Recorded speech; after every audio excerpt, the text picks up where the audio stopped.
Ushbu ko'rib turgan loyihangiz O'zmilliybank Toyloq Buxo hamkorligida Samarqand viloyati Toyloq tumani Baxshtepa mahallasida 400, 228, 230, 186, 188 konturlarda amalga oshirilmoqda.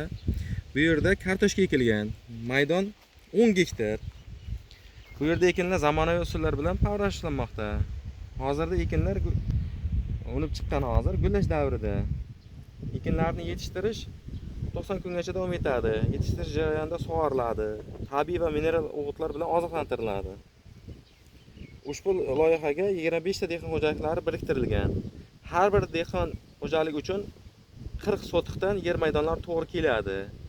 Loyihani samarali amalga oshirish uchun Aliqulov Azizjon ishlab chiqarish kooperativi biriktirilgan.